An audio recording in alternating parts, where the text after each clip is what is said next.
Another 2 minutes waiting for everyone to join.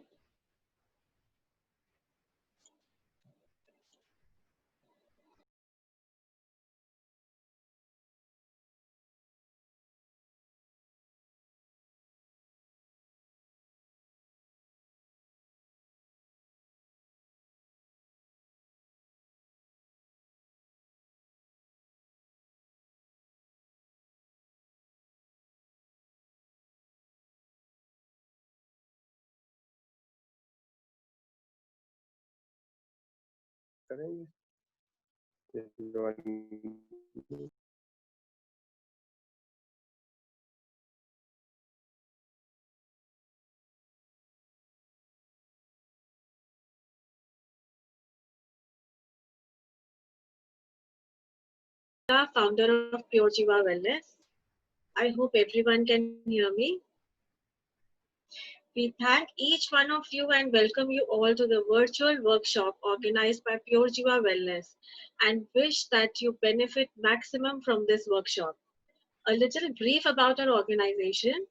As pioneers in wellness travel movement, Pure Jiva programs define the very idea of a transformational and soul-lifting experience. Pure Jiva's The Journey Inward is a one-stop destination where experts of various fields like fitness, psychology, skincare, alternative medicines, as well as spiritual leaders and healers come together, all on the same mission to raise human consciousness. It is our solemn effort to take you this time on a different kind of a journey inwards, in a quest to meet our own selves and make you believe that you are powerful, you are extraordinary. We are very fortunate to have our distinguished speakers with us. I would like to take this opportunity to introduce and welcome them. Dr. Bhavna Burmi is an internationally acclaimed clinical psychologist and relationship therapist. She has worked with people across the world for over 25 years and heads the psychology department at Fortis Group of Hospital. She is the founder of Happiness Studio and the co-founder of PsyCare, a neuropsychiatric hospital. She has won many awards nationally and internationally in the field of psychology and is a frequent guest expert on print and electronic media. Ms. Sahiba Bharadwaj is a consulting nutritionist and a nutrition educator with a master's in nutrition science and research from Tufts University, Boston. She also has a certification in lifestyle medicine from Harvard Medical School, and with her and with her ditch the diet philosophy, she educates and encouraging her clients to break out of the diet culture. With over 10 years of professional experience and having lost over 30 kilos herself, she knows exactly how to help all her clients through their weight management journey. A mother, a fitness enthusiast, a keen traveler, and an intuitive eater, she doesn't believe in restrictive diets and is truly your realistic nutritionist. Our third speaker, Dr. Meghna Gupta, is a senior dermatologist and an aesthetic physician with more than 14 years of experience. Her art of blending the clinical science along with the aesthetic techniques which suits one's beauty has made her a very renowned face nationally. Being an of Mayo College Girls' School and roots of medical education based on Indian patients is the reason for her motto of defy the age and unveil a new you. She has been the recipient of many awards at various forums and is known faculty in conferences. A loving mother, a dedicated wife, an ever smiling face, and a beautiful person. And this is what makes your day when you meet such a dermatologist. We feel really grateful of three of you for being a part of this workshop. Thank you so much. Attendees also have the opportunity to ask any question from the speakers, which will be addressed at the end of the session. I would request you to type your questions in the chat window and we will address them one by one in the end. Now let's enjoy the workshop. I would request Dr. Bhavna to start the session of mindfully manifesting your goals. Enjoy.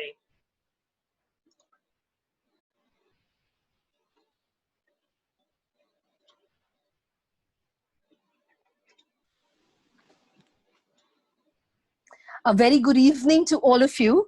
And actually, all three of us are honored to be a part of this Pure Jiva platform, as it helps us connect with you all and create a beautiful inward journey that Pure Jiva specializes in.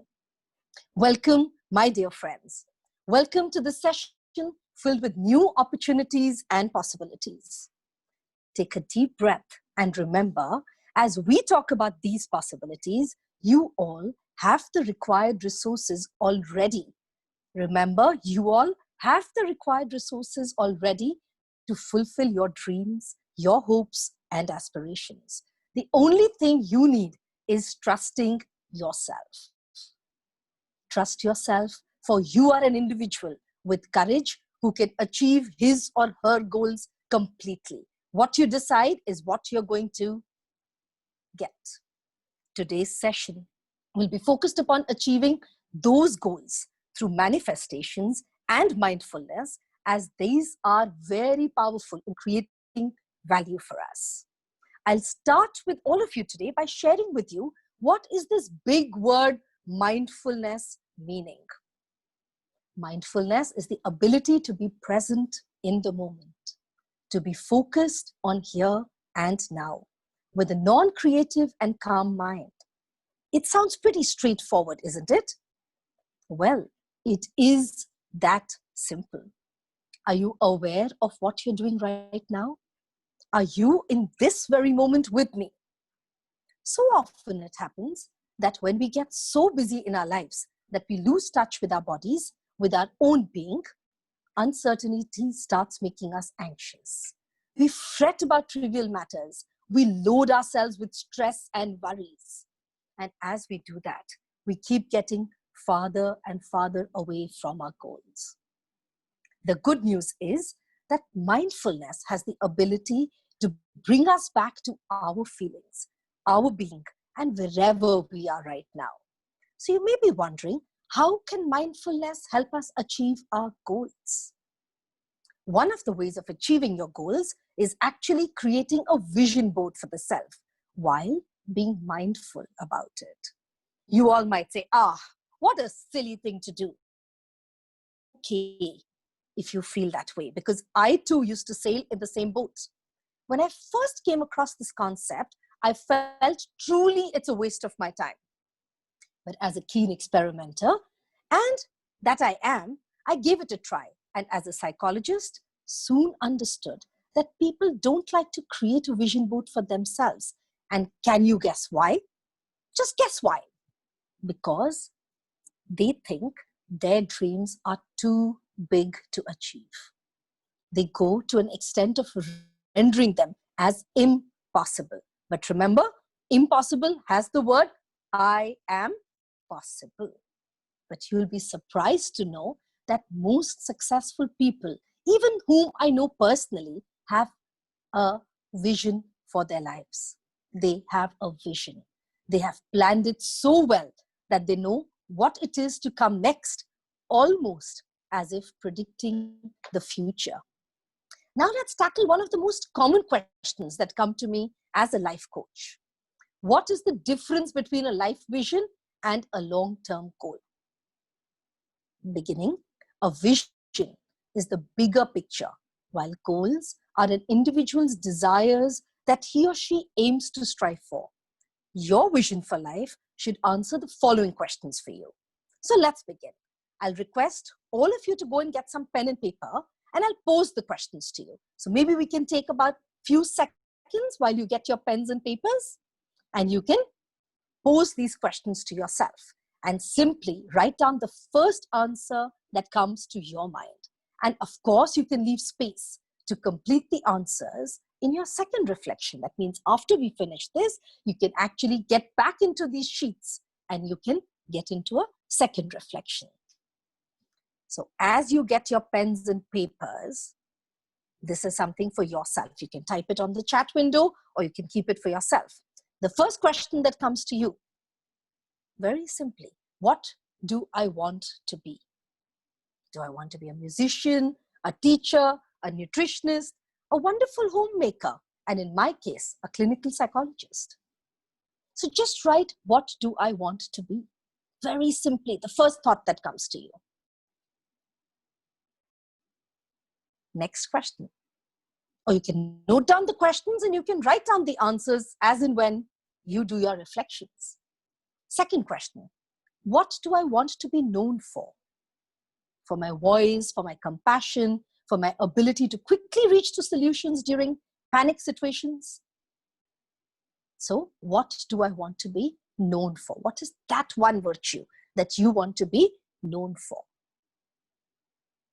Going on further, what kind of life I want to lead now? What kind of life I want to lead in the now? What is it that I want to lead after 10 years? After 20 years? And after 30 years? So just note down the questions right now for yourself to start making this vision board. So starting with, what do I want to be? What do I want to be known for? What kind of a life I want to lead after 10 years, after 20 years, and after 30 years? What kind of people I want to be surrounded with? My friends, my family, well-meaning people in my life, my children, my mentors, whoever it is. What kind of people I want to be surrounded with? What are my capabilities? Think about it. My capabilities may be that I'm empathetic. I'm a problem solver. I quickly identify the loopholes in any panic situation. So note that down for yourself. First thought that comes to you. Next question. How do I want to contribute to the world? It's going deeper and deeper. I want to make this world a better place for people to freely talk about mental health without any fear of stigma, is what I would say as my contribution to the world. But write down your contribution. How do you want to contribute to the world?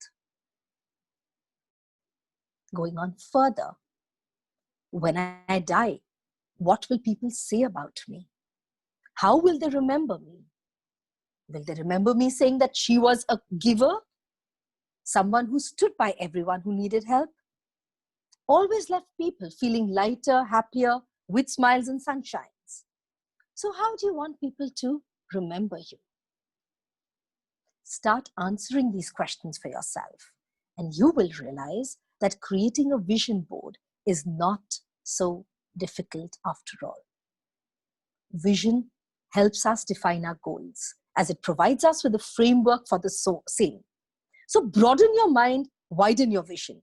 There are so many possibilities in life, so many paths that you can walk on. Let yourself explore, let yourself choose. Even these questions that we've just put forth to you, it's all about your exploration to your own self, to your own vision. Take time to consider, to understand, and accept, to make these meaningful choices. Each decision is important. Give them its due importance. Each of them has a role to play.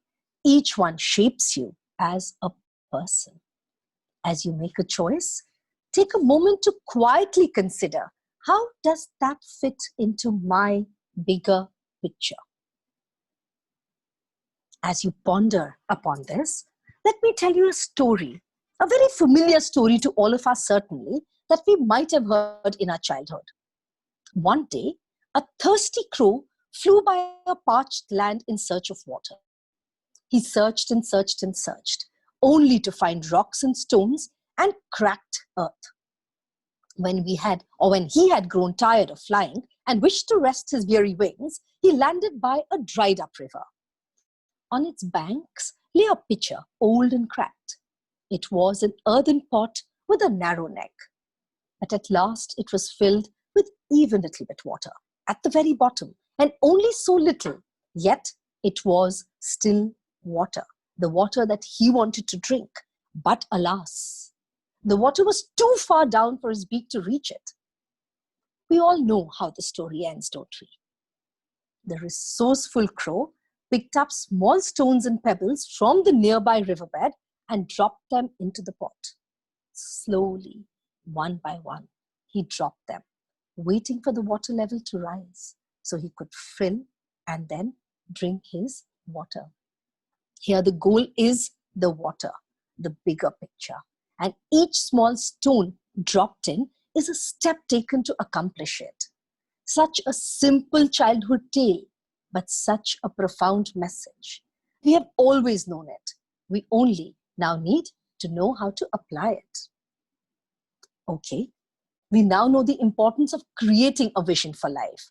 But the next important question that comes in is how to create this vision. How to create this vision? Identify what matters in life. You will have to question yourself at the deeper level further. What is the purpose of my life? How should I lead my life? It's okay to not have perfect immediate answers to these questions, but you can change these answers whenever you review your life's visions. Now, make a list of categories of things that matter to you. Once you've done this, here are some categories currently that can be on my list. For example, health. I want to exercise, I want to diet, I want to be mindful and have perspective. Identify the categories. It could be about relationships. It could be about building up abilities of your skills, knowledge, and character. It could be a category about using your time wisely or being content, being happy with who you are. Perhaps could be the ultimate goal. Your list can and should look very different. It's all about what matters to you and what you want out of your brief time on this planet. Now, for each of your categories, write down what you want or need from each. Think about the things you want to accomplish or experience and work backwards to understand how the other categories should support your life vision. Finally, craft a statement that describes what your ideal life looks like. I know it seems a bit too much, but this exercise can actually help you create your vision of life. It can be fun, it can be rewarding. In fact, I created my vision at a beach during my trip to Spain. I found that settling or having a setting which is calm can speak to me. You can choose your setting, and wherever you feel, you can introspect. Sit there. Your vision statement will consist of an overall description of your ideal life. Your description of your life is the key, combined with a list of areas that matter most and highlight or high-level goals for each of those areas. Also, you can keep refreshing your vision for life from time to time. So create a vision, build it up slowly, and shape it lovingly. It will one day be a part of you. After having created this vision for your life, it's important to know how to manifest it, how to turn it into reality. Let us understand this through our manifestations. The laws of manifestation, also called the law of attraction, is very powerful, and it states that we attract experiences and circumstances that are of the same frequency as our thoughts and our beliefs. Life is nothing but a mirror image of what you think and what you feel. If we put our positive thoughts, we receive positive results. Likewise, if we put out negative thoughts, we receive negative results. Like Paulo Coelho stated, that when you want something, all of the universe conspires in helping you to achieve it. Or like our dear Shah Rukh Khan stated in his very famous movie, Om Shanti Om, कहते हैं अगर किसी चीज को दिल से चाहो, तो पूरी कायनात उसे तुमसे मिलाने की कोशिश में लग जाती है. And this is true. Let me share a very interesting fact with you. In Solomon Islands, the tribals do not cut the trees.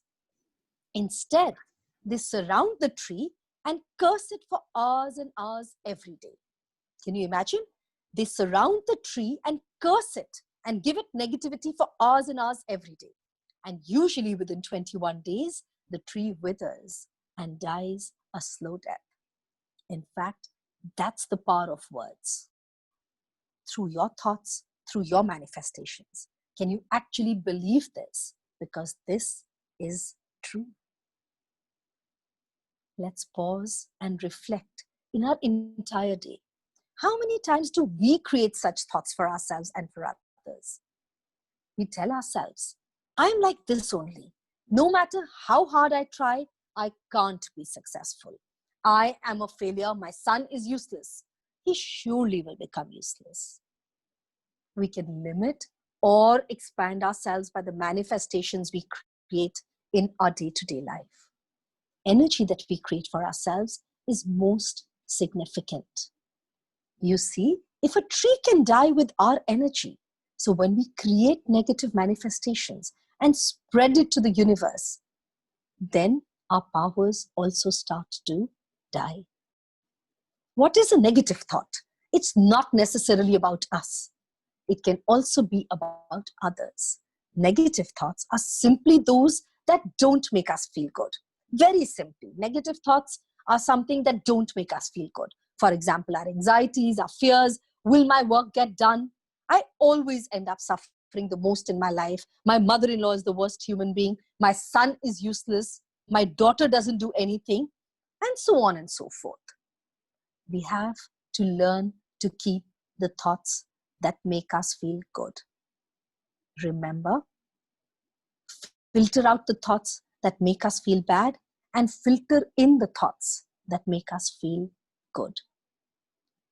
So the equation is something like your thoughts get converted into your words, which is also a manifestation, which then becomes the vibration of life, and we simply reap the consequences of our manifestation. So your thoughts get converted into words, which is a manifestation, and then these become vibrations, and then we reap the consequences. Let me further explain you this by a story of a garden of mango trees. There was an ashram near Rishikesh, and this is true. There's an ashram near Rishikesh which has a garden of mango trees amongst many other trees. There was one particular tree in this mango farm which produced a lot of mangoes. The sisters living in this ashram used to look after this garden. And usually while working in the garden, the sisters would say, whichever this tree was producing mangoes, our work gets multiplied. We have to leave other important works and look after the mangoes before they get ripe. We have to pack them up. We have to send them to the other ashrams. And as we can't consume them over here. So there was a lot of work that started getting upbuilt in themselves. And this is what they said to the trees. And can you guess what happened next year? This year, the tree gave them the mangoes and kept hearing that it was so much of a burden onto them. And can you guess? The next season, the tree didn't produce mangoes. Yes, you heard it right. The tree didn't produce mangoes. They didn't realize the power of their words. The sisters in the ashram did not realize the power of their words and what kind of injury they were giving to the soul of that tree only through their words. Then they meditated with positive manifestations around the tree for the next 3 years before it started producing the mangoes again. That is the power of manifestations. That is the true power that we have inside of us. When we would understand the power of our thoughts, we will be much more careful. How easily we think or say anything about others and also about ourselves. Let us remember that our thoughts and our words have a consequence. Thoughts lead to feelings, and that feeling reaches each and every cell of our body. Thoughts lead to feelings, and this reaches the cells of our body. Also, our every thought reaches the person we think it for, just like the mango tree. So understand, our health and our relationship with others is also out of our thoughts. It's our manifestations. Look at this. When we go to a gurdwara, a temple, a church, or any holy place, we feel soothing energies and vibrations over there. Why? Because the entire day there is chanting, the puja, the bhajans, the chants are going on there. The bells are ringing and incense sticks are being lit. And whoever visits the place actually comes back with a peaceful mind. Very seldomly, even a stressed or an angry person remains angry in a temple. I have seldomly heard people actually speak loudly or angrily in a holy place. And that's what I'm sure you would have experienced as well. Let's talk about our environment. It's very easy to sit and say, look at our country, look at this city. It cannot get developed. See what India has turned into. Let me ask, was it or what has it turned into? It is just a sum total of all our vibrations. If all our minds are combined, whatever will be the total energy will be the energy of your environment, will be the energy of your home, of your offices, of your city, of your world.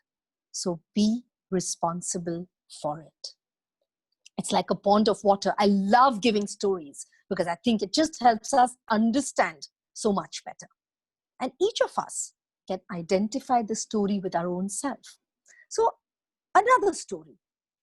It's like we have a pond of water, and suppose there are 5 people in your house, and we have a pond of water inside or outside of our house. Each one of the five people add a glass of water to the pond every day. What will the pond be made of? Of course, water. What will be the quality of the water? Same as the 5 glasses of water. Suppose throughout the day, you consume water taken out of that pond. So all that you're doing is you are drinking that water. So suppose you add water to the pond and then you consume that water, but now one day a person does not put water to the pond, but instead puts a glass of milk to the pond. Only one person out of the 5. Will there be a change in the quality of the pond now? Yes, there is water plus 0.1% of milk in that pond. But how many people put milk in the pond? 1. And how many people will drink the water? 5. See the difference. Only 1 person adds the milk. Whatever is the resulting change in that liquid in the pond is actually consumed by the 5 people. When 5 people drink it, they will be influenced by it. So tomorrow, when they add water to that pond, it will not just be water, but it will be water mixed with milk.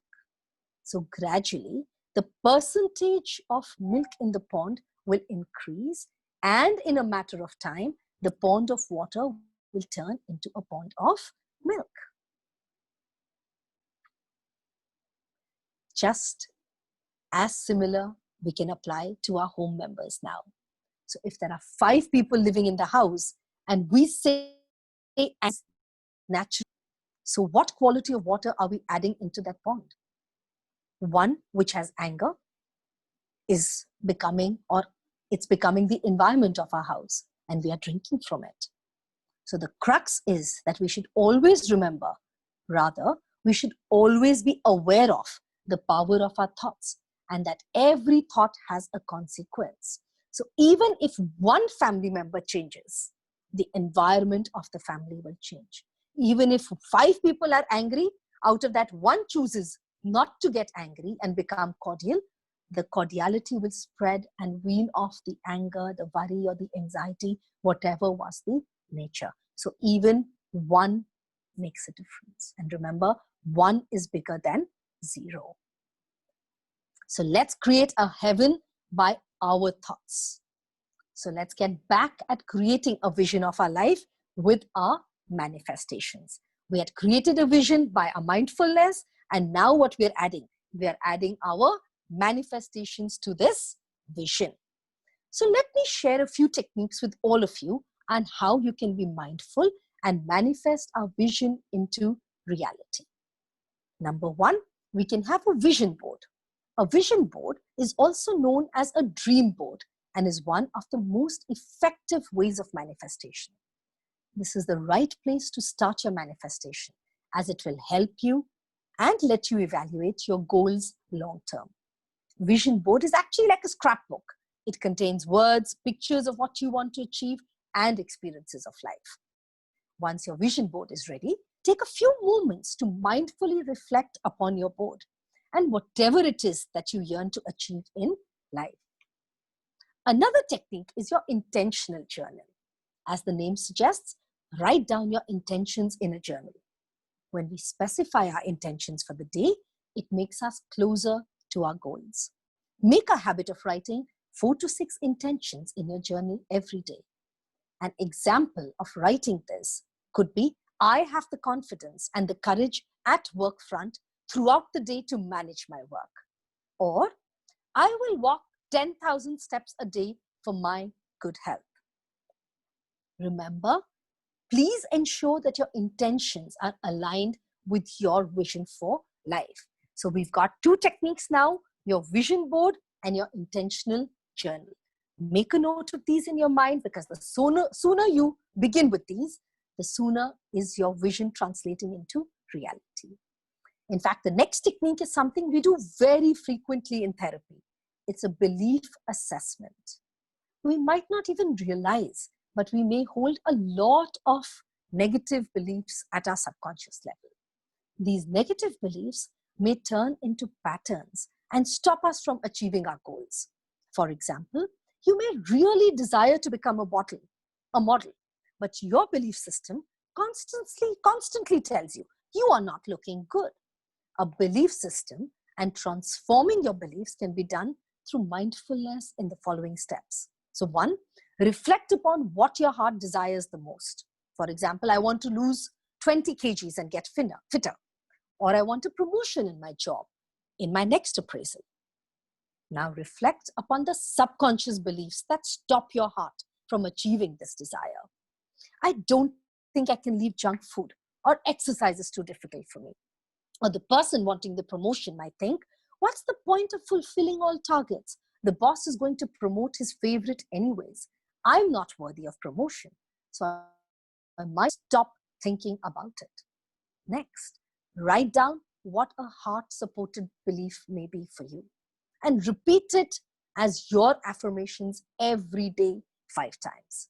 For example, I'm working towards my good health and fitness. I'm going to reach all my targets on time and deserve the promotion I so long for. And trust me, this works. This works. Not only works, it works wonders. So, if you're really serious about turning your dreams into a reality, then make sure to be grateful for the blessings you already have in your life.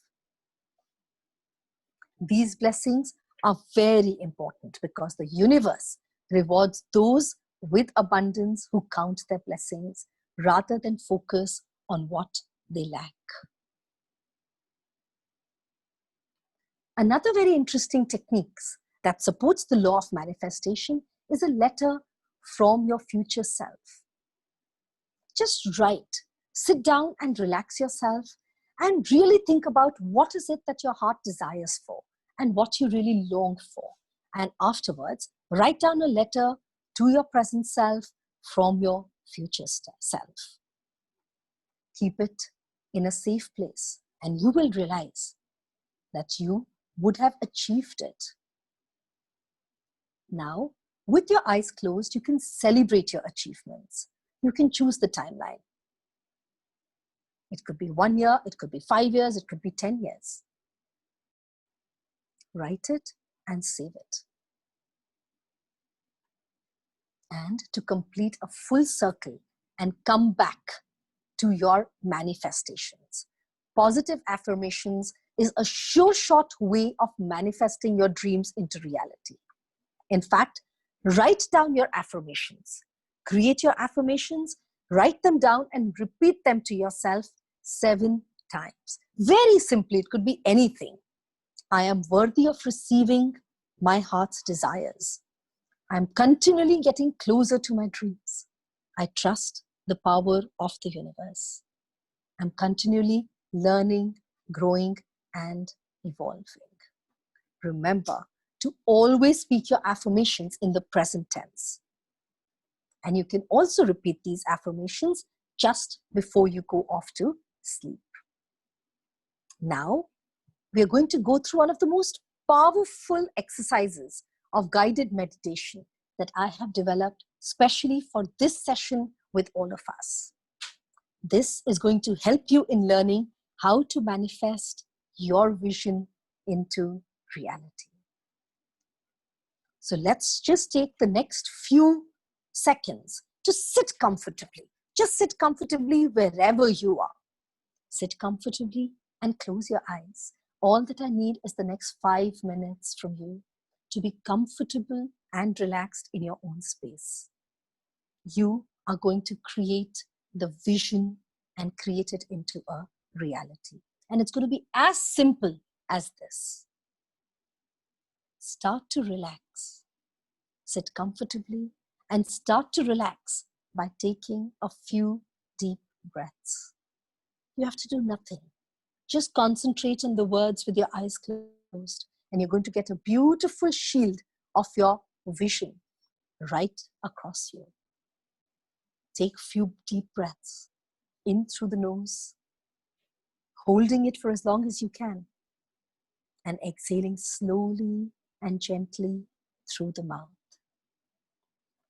Take deeper and longer breaths. Each time you breathe in, try to relax as much as possible. As you sit comfortably, try to relax your body with your eyes closed. Further and further. With each exhalation, let the stresses move out. And with each inhalation, breathe in relaxation. Now concentrate on using your mind to create a clear image of what you desire. With your eyes closed, just create a beautiful image of what you desire, what you want to achieve in your life. Take this time now to focus. And continuously in the background, focus on your breath and to clear your mind so that you can start to build up and create a clear image of what it is that you want to achieve. If any fears come in, just use your breath. Use the inhale and the exhale to bring you back away from any other thoughts, away from these distractions, that you can build a clear, crystal image and build up a feeling of what is it that you want to achieve in your life. Gently, in your eyes closed and your breaths, start focusing on creating a clear space for you to begin to visualize. What is it that you want in your life? It could be to do with your health. You may want situations to change. It could be to do with your career, your position of work, your place of work, an ambition that you're trying to fulfill. It could be in your home. You may want a better way of life, a better way of living. It could be in your relationships, anything you want to focus on. Even if it's sending positive energies out to someone or a group of people, you can use this time now to create your mind, to create this image. Breathe in, breathe out. Breathe in, breathe out. Start to build up a picture of your situation, of your desires, of your goals, and start to see it in your mind as if it is happening and as if it has happened. Start to build this picture up and see it reach completion. Just look at the details, see the situation how you want it to be, and continuously breathe. Create that image in your mind as if it has happened, and you're looking back at the scenario, and you're looking back feeling happy. You're looking back feeling fulfilled. You're looking back feeling like you've achieved exactly what you wanted. Just use your mind to create this image, this personal picture of what it is that you want to happen, what it is that you want to achieve. Breathe in, breathe out. Gently with your eyes closed, smile to yourself. Smile to yourself because you are creating the vision for your life. Create that picture and start to play that picture in your mind so that you know that you can achieve it, that you can have it in your life, and that it is possible because I am possible. Just start to build up that picture. And as you hold on to that image, notice the feelings that are going through your body. Notice how it makes you feel to have achieved your dreams, your desires, to have gotten to a place where you feel comfortable, healthy, happy, and successful. Use your mind to create this image. See yourself living the life that you desire and notice how it makes you feel. And then start to build up on that feeling. Make the feeling stronger. Make the feeling of achievement stronger. Make the feeling of appreciation stronger. Just feel how you appreciate yourself and your situation. Just feel the joy that your situation brings you. You've achieved your goal. You've achieved your desire. Just hold on to this feeling of joy, this feeling of happiness, this feeling of fulfillment, and try and make the image clearer so that all your feelings strengthen and you can enjoy and embrace your feelings fully. Reconnect with yourself. Gently in your mind, count from 1 to 3. And as you reach 3, gently open your eyes. Gently open your eyes and be very comfortable with that beautiful vision you have created, which you've enjoyed, which you've accomplished, which you've appreciated. Reconnect with yourself. Let the mind and the heart be in one space. Your mind and the heart wants just your vision to be accomplished by you. Few moments to just reconnect back with your surroundings. And I'm going to reconnect you back to Radhika, who is going to facilitate another beautiful journey for you. We are all in this journey together and wishing you another beautiful journey of inward creation of visions.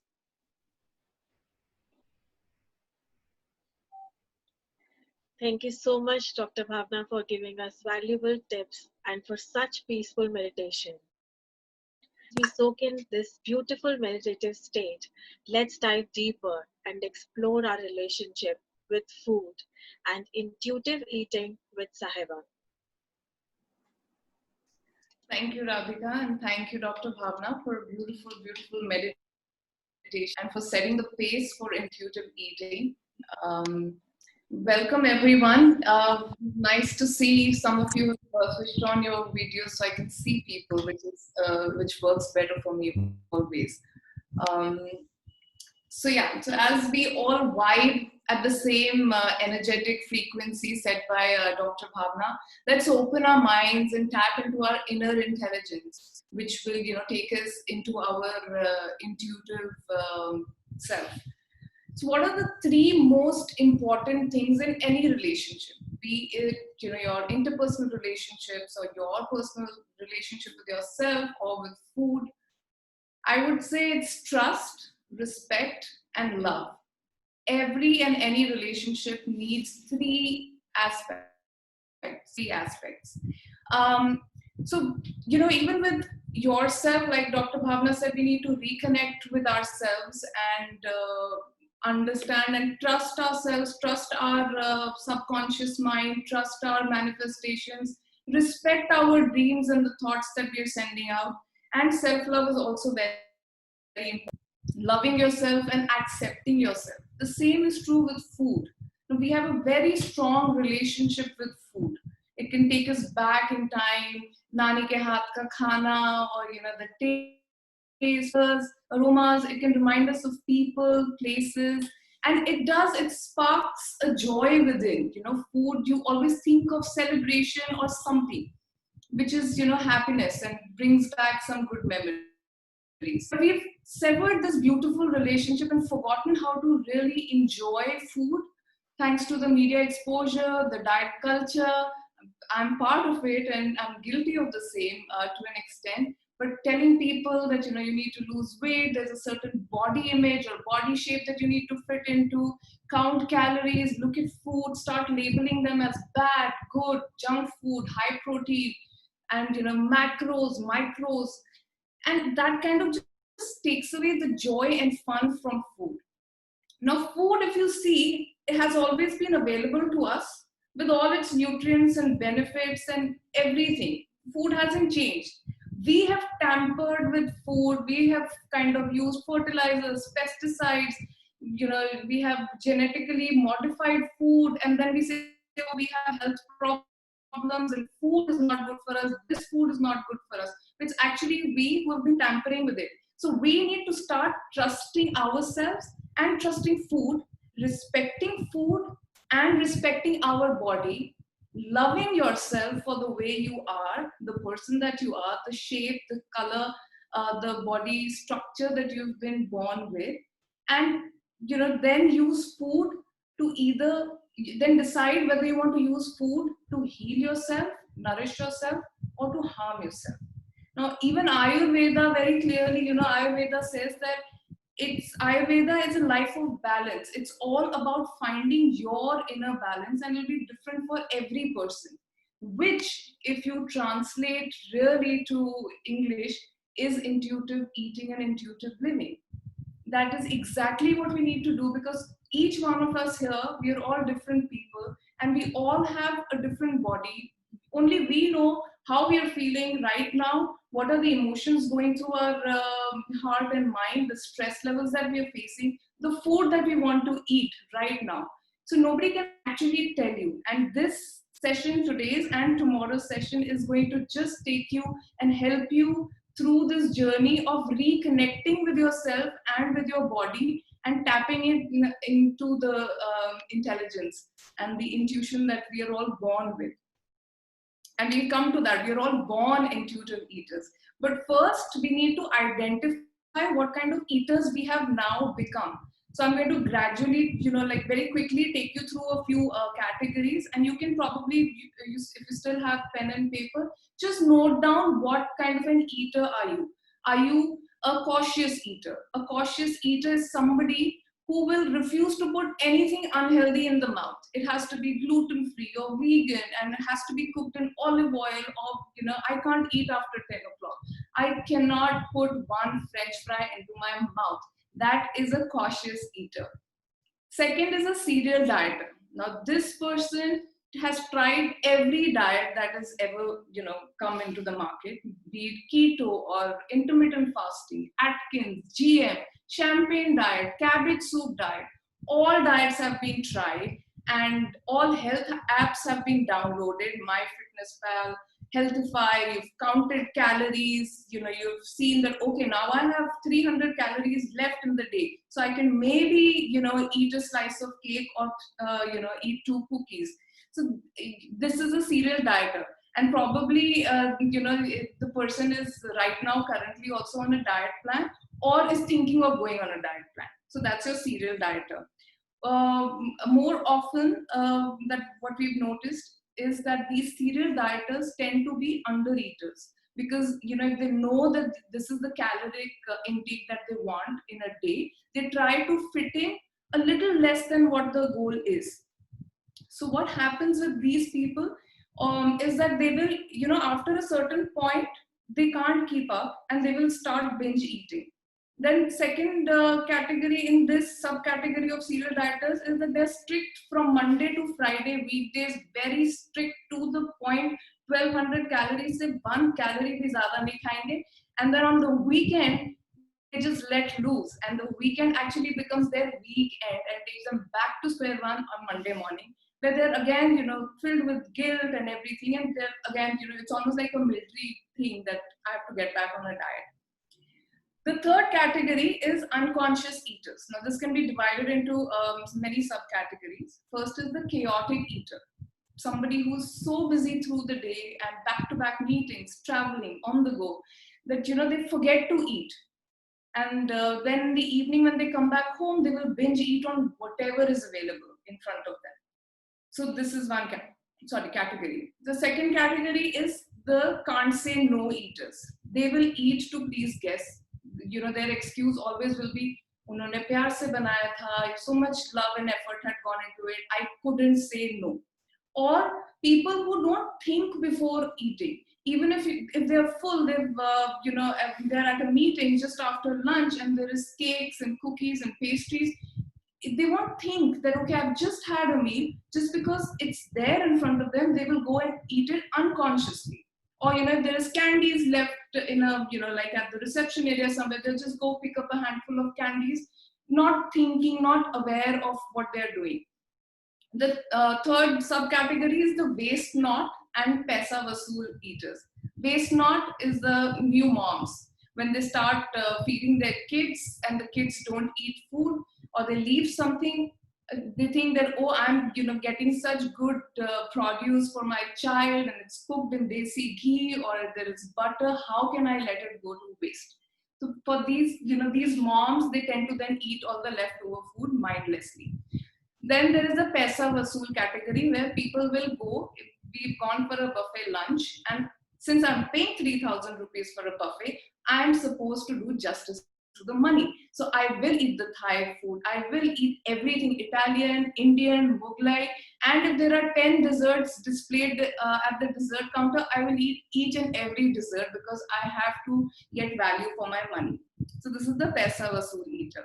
Also in this category is the corporate people who are traveling so much for their companies. They feel that we are doing so much for the company that we need to reward ourselves with food. And since the company is paying, I am going to eat the airline food. I'm going to eat at the lounge also and at the hotel. So these are the categories of unconscious eaters. Then comes our emotional eaters. And I think all of us have gone through this phase. And maybe we are experiencing it now during the pandemic as well.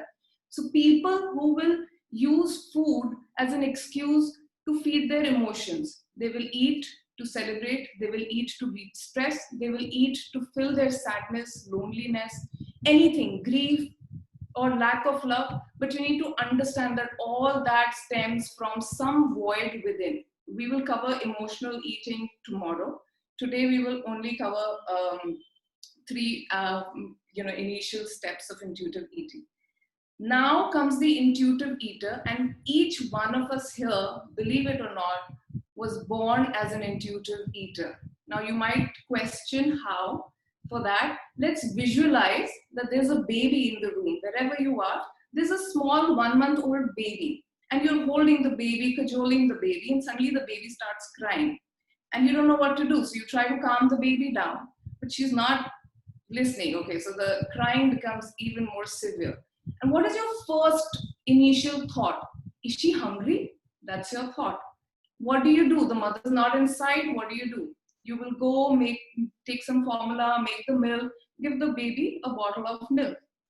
Now when the baby stops crying and is drinking the milk, and now when the baby finishes or is full, the baby will throw the bottle away. And if anybody has gone through this experience, you will know that the pediatricians also tell us that if the baby is leaving a little bit of milk, it's a good sign. But if the baby is finishing the entire bottle of milk, next time increase the volume of the milk. So baby should leave a little. That means the baby knows.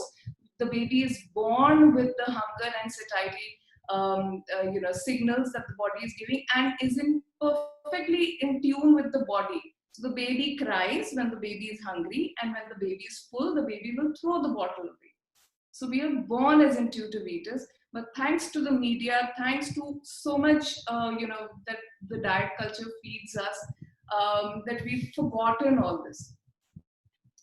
So basically, in intuitive eating, the first step is to identify what kind of an eater you are.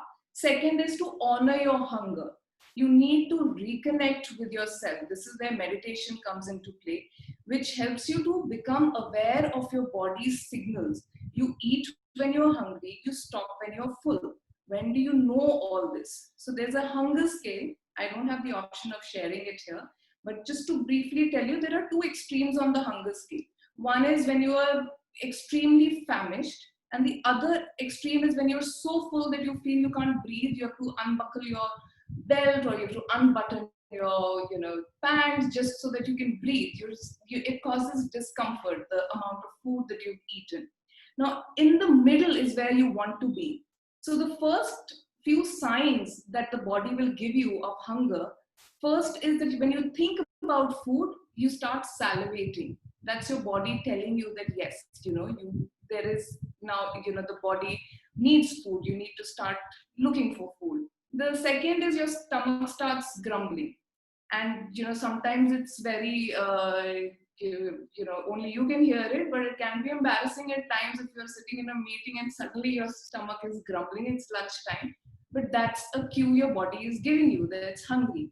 If you ignore that, you go on and you'll have headaches, dizziness, fatigue. You can't think clearly. Your energy will dip. You feel like your blood pressure is dropping. All these are signs that you need food. Your body is asking for food, and you've been ignoring them. And you reach the extreme where you're famished. And really, when you reach any place, even if you come back home after a long day famished, you will eat anything that is in front of you. You will not even be able to think clearly and make a conscious choice.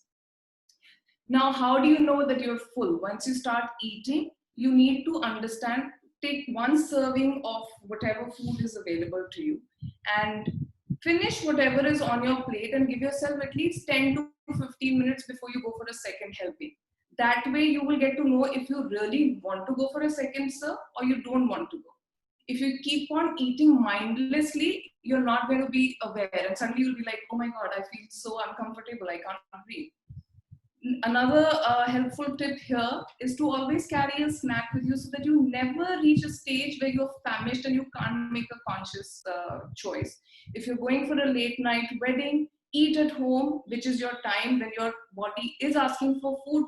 Please eat at home and then go there, and then you'll be able to make the right choices of what food to eat and what not to eat. Now comes the second stage, which is eat with awareness. Now, this is very important. Again, through mindfulness meditations and guided meditations, you get that awareness of how to eat, when to eat, and what to eat. All this knowledge is there within us, and we just need to rediscover our own selves. Initially, now that you're starting on this journey, what to do is to avoid any sort of distractions while you're eating. So make sure that you're not watching TV, you're not just watching, binge watching Netflix and eating mindlessly. You're not on the phone, you're not having some, video call with anybody while you're eating. So sit with your plate of food alone, maybe on a dining table with your family. Visually appreciate the plate of food. And this is exactly what we've learned now, I think, during the pandemic, that we need to be grateful for whatever little basic things that we have in life, because that is what matters the most. So visually appreciate the plate of food. Say a small little, sure that there is no negative talk even on the dining table. We will discuss this again tomorrow, where I will talk about the gut and the brain connection. So any negative talk can hamper the energy, or change the energy of food and your body's internal system. So whatever food that you're eating is not going to benefit you if you're going to be discussing negative talks, or so we know that we are going through a lot of stress right now. There is fear, anxiety, panic around corona, or there is there is a possibility of an attack by China. But try and avoid all these talks while you're eating food. If so as a family, discuss good things, happy things, appreciate the food. And then after you've eaten your meal, watch your body for signs post eating a meal. How is your body responding to the food that you've eaten? How are your energy levels after eating? Do you feel sluggish? After 2 hours, are you feeling like, I need to take a nap? Do you feel bloated? Do you feel that, you have acid reflux? All these are, signals that the body gives that it is not, the food is not agreeing with your system. So if your energy levels are dipping, if you're feeling sluggish, if you have acidity, if you feel nauseous, or if you have constipation, skin rashes, inflammation, these are all, the root causes in the food that you're eating. So you need to start, if you start making a diet diary, you can actually pinpoint that, this day I ate whatever. For instance, I'll say sprouts. So many people, they find discomfort or experience discomfort after eating sprouts or beans. So if you make a note of it, you will know that, this is not agreeing with my body. So I should probably eliminate this from my diet. This is how you understand. So start listening and picking up on these little signals that the body is trying to give you. Today, I will end here, but I want you to, and I request you to please mindfully practice these little things. Identify what kind of an eater you are, A. Secondly, please understand and try and pick up on the hints that your body gives you. And don't eat because it's 9 o'clock and you have to eat, it's dinner time. Don't eat because somebody else is eating at that time. Figure out your body's system, your body's clock, and when is your body hungry and when is it not hungry. Also, if you're craving, say, Maggie, for instance, tonight, ask yourself, why am I craving Maggie? Is it only because it's Saturday and I want to eat something, different? And honor it. You have to honor it. Eat it guilt free, but understand why you are eating. So ask these questions, have this conversation with yourself. Why am I eating it? Is it going to nourish me, or am I eating only for taste? If you're only eating for taste, good. Tell yourself, yes, I'm only eating for taste and I'm going to enjoy every bit of it. So pick up on these things and eat with awareness.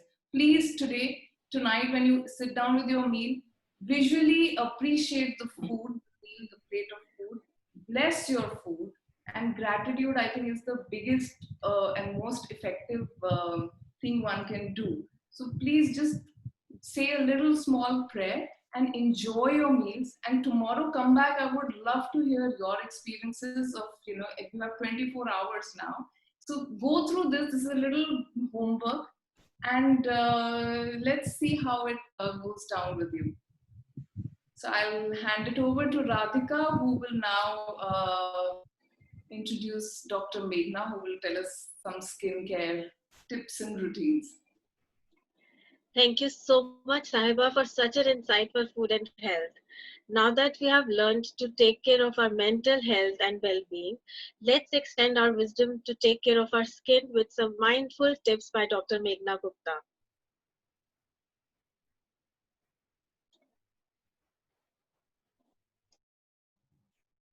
Good evening, everyone.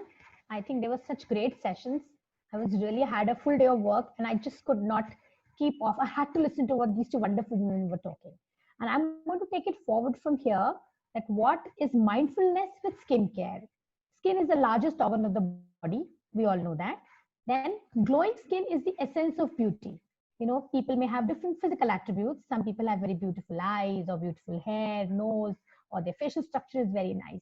But I feel if your skin is glowing, skin is what makes us look beautiful. This is what my philosophy in life is, right? And glowing skin is not just what you do with it externally.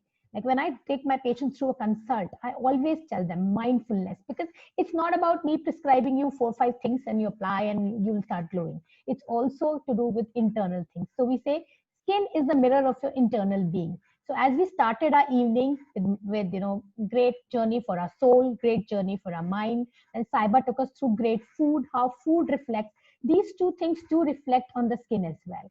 So when people leaf through magazines, they follow bloggers, they look to beauty influencers, they keep buying products, spending thousands of rupees on buying different products, whether to be applied topically or to be taken orally, collagen supplements, antioxidants, this, that. People come with bags full of products, sometimes in a consult. No, it also depends how you take care of your body, your nutrition, what you really think. So I always say it's not about what you apply, it's about what you think, your thought process, what you eat, your food. So everything is related to skincare. So when it comes to skincare, we all know CTM, cleansing, toning, moisturizing. Time and again, we've been told about these things, that these things exist.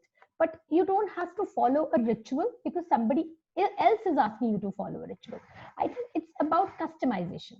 How you customize.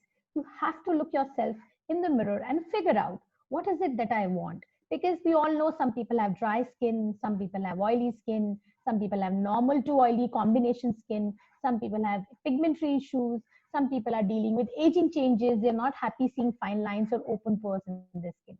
So first, yourself identify, make a face map that, okay, this is what my face, my skin here requires. Then categorize your products and then go and shop. Just don't do shopping like this because you saw something in Vogue or Femina or something came in the advertisement. There's some endorsement by a celebrity and you're picking up your products. Be mindful there when you really buy a product for your skin. So I would like to categorize it into 5 broad classifications. So we all know prevention is better than cure. So first is to prevent. That is why you need good antioxidants. That's where nutrition plays a role. You should eat fruits, green leafy vegetables, healthy diet. Very simple thing that I'm not a nutritionist, but I do tell people, add 3 colors in your regime in the diet. The antioxidants will themselves flow in.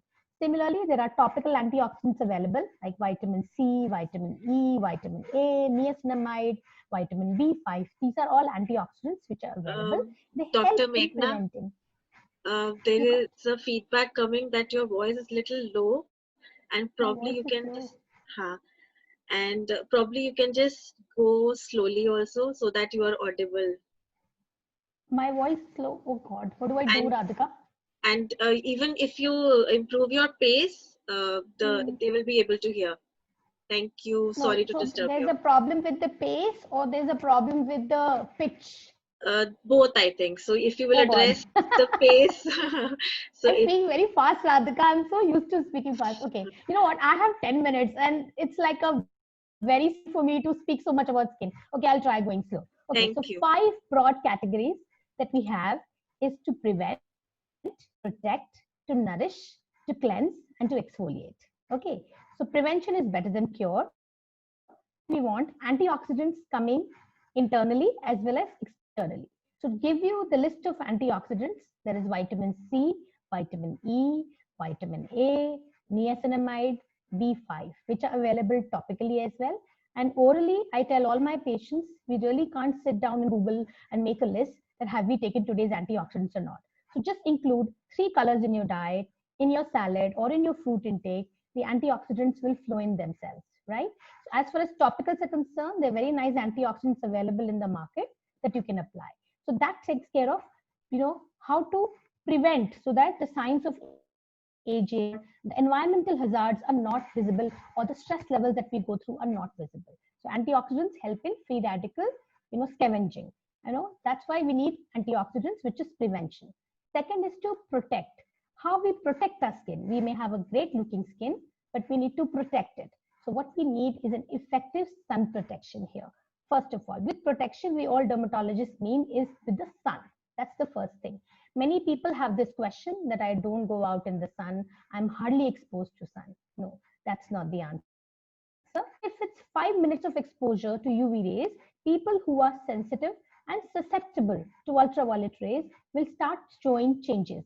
Changes are like people come and talk about uneven skin tone or a tanned face or premature aging changes like fine lines and wrinkles. So by a simple step of a sunscreen application, a lot of things can be taken care of. Next, sunscreen is very important. is a huge, Radhika, I can't cover it here, but I always tell in one line, anything which is non-comedogenic, something which doesn't clog your pores, which is cosmetically acceptable, which is elegant, which you should be able to put properly all throughout your face, is what is a good sunscreen. People talk about SPF. We say minimum SPF 15 to 30 is enough in a sunscreen. SPF is sun protection factor. For how long can the product, when applied on the skin, stand the effects of the sun and give you effective sun protection? Apart from that, there are physical measures to protect your skin from sun, like carrying an umbrella, wearing bigger goggles, or wearing a dupatta. Nowadays, we all are wearing masks, like a big, dupatta coverage, so that your skin is not exposed. When we talk about sunscreen in most of the forums, people ask, what about vitamin D synthesis? We all know skin is where the vitamin D is synthesized. So my answer is just applying on your face, preventing photoaging changes to be visible on the face will lead to the vitamin D synthesis. You have a good large enough body, your arms, legs can be exposed to sun and you can have your vitamin D synthesis. But please do not, refrain from putting a sunscreen just because you're scared that the vitamin D is already depleting and it's going to deplete further. So that's the second step, which is called protect. Third step is correction. We all have something on the other on our face which we'd like to correct. That's how skincare, a product that you choose, is as per what you have on the face that you need to correct. Like people have blotches or pigmentation, freckles, some people have fine lines, some people have acne, some people have pores, acne scars. There's a huge list. So that product can be according to the concern on your face. You may pick up a botanical brightening product. You can pick up something like a anti-aging product just to correct what you have. The next step is nourish, to moisturize, hydrate your skin. There are two steps by which you can achieve hydration: by drinking enough water and by moisturizing. Moisturizer has to be as per your skin type, whether you are an oily skin, dry skin, normal skin, or a combination skin. So you must nourish, that is nourishment given to the skin. You must moisturize your skin. And the last step is cleansing, which is the first step of your skincare regime, but it is very, very important. You must cleanse your skin, whether with a cleanser or a soap or a face wash, but a proper cleansing should be done twice a day, once in the morning and once before sleeping, so that whatever product that you want to apply is to be applied on a clean slate, like the way you draw on a canvas or when you start writing on a board. It has to be clean. Similarly, your skin has to be totally cleansed before you start applying products. So this is very important. Don't go on a spree of buying products just for the heck of it. Now, coming to mindful skincare, we all know, okay, these are the 5 things that I have to pick up products and take care of my skin. But on a day-to-day basis, our skincare changes. There are days when we've had a late night. We all have gone through this. Next day morning, we see puffy eyes. We need something to take care of those puffy eyes. Like you can take cucumber slices or frozen tea bags to ensure that the water retention is not there. There are days when we have really had a long day. We've gone out on a picnic or we're out with kids, with our friends, and there's too much of sun exposure. We feel very tanned. We feel the skin is not looking up to it. We may need a good exfoliator. There are days when we're sitting in the AC the whole day, or extreme winters when the skin becomes very dry. So we may need a hydrating mask. So your mindful skincare is not just what I teach you or what you read in the magazines or on various internet or anywhere that you read.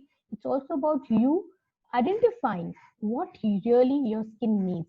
And it can change from day to day and as we age from 20s to 30s to 40s. You have to customize your skincare how you want.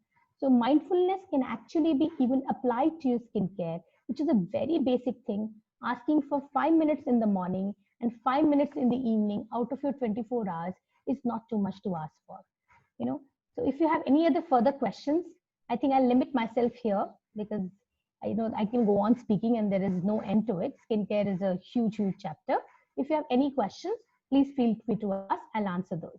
Thank you so much. Over to you, Radhika. Yes. Thank you so much, Dr. Meghna, for giving us easy skincare tips to shine from within. Now the forum is open for addressing your questions.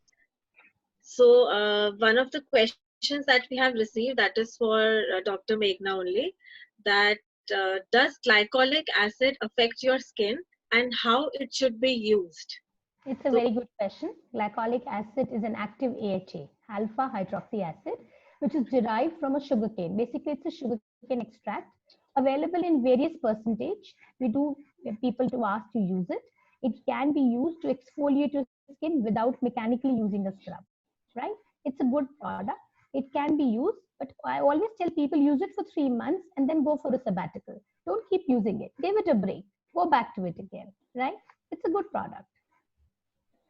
okay, thank you so much. And the next question is for Saiba.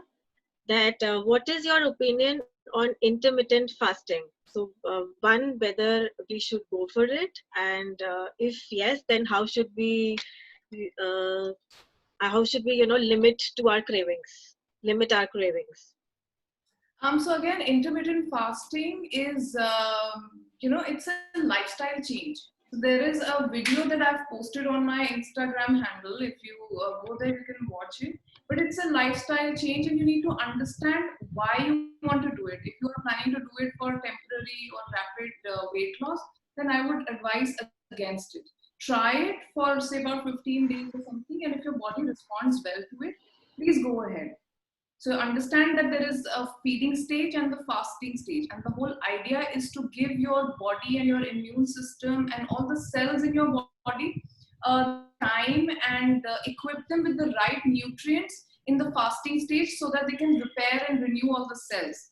But if you're going to, so the feeding stage is where you have to eat and consume healthy, balanced meals.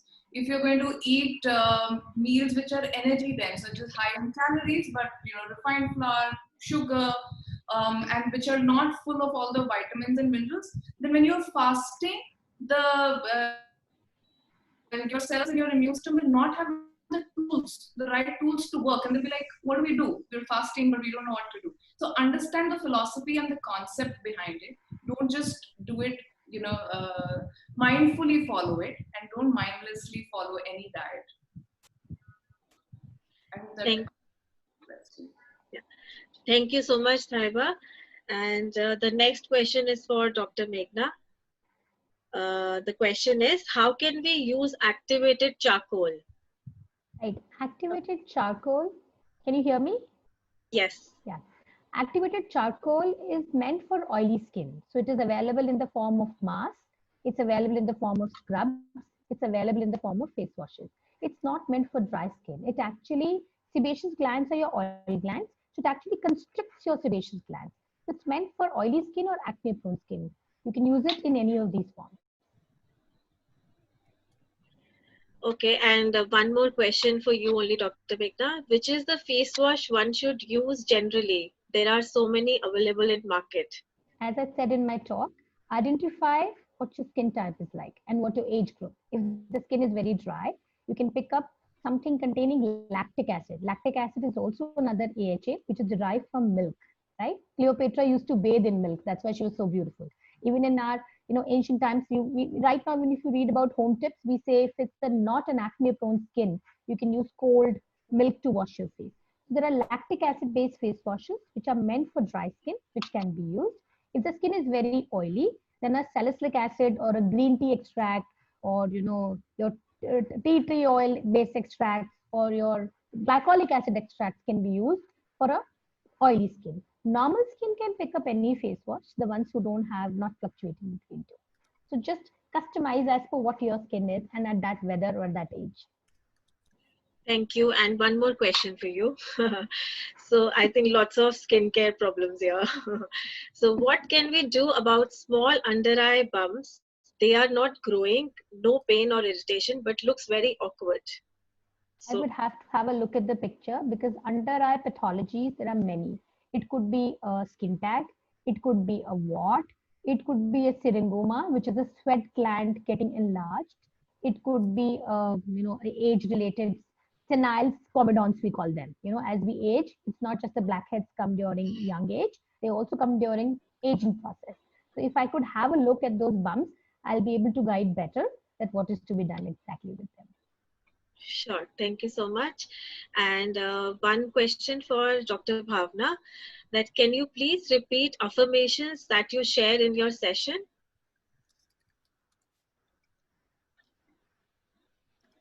Dr. Bhavna, you have to unmute yourself. We can't hear you.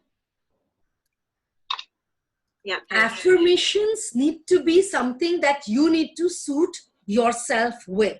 And you need to identify what is it that you want to create in your life, and then create that affirmation into a positive statement in the present tense. So anything that you want to change in your life, you can convert it into an affirmation. Like, I have a good, suppose you want to get a good sleep itself. It can be that simply saying, I have a good sleep. I have a good sleep routine. I have a good eating routine. I have a good skin. Some of the affirmations that, or if you want to get rid of something, I am free from anger. I am free from worry. I am free from anxiety. And some of the affirmations that I mentioned in our interaction now was that I am worthy of receiving my heart's desires.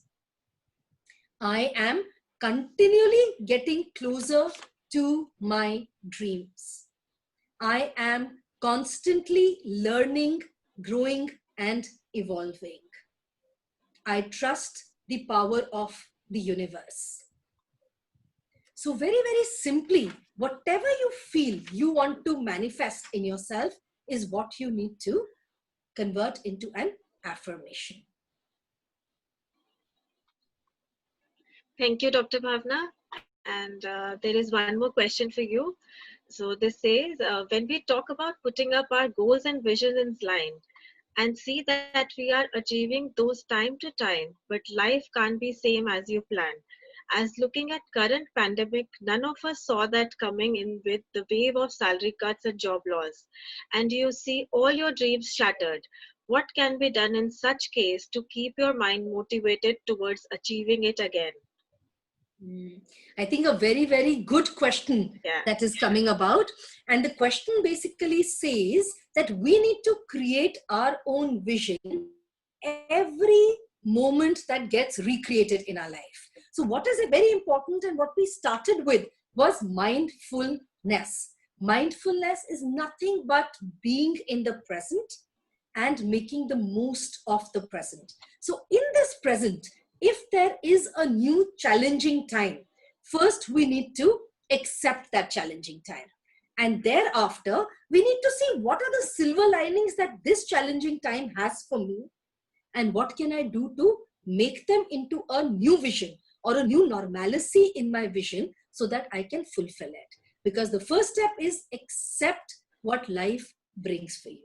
Second step is try and see what are the silver linings in that life that you can capitalize on. So either we can focus on the strengths and we can work on them, or we can sit and brood about what we don't have. The latter does not work.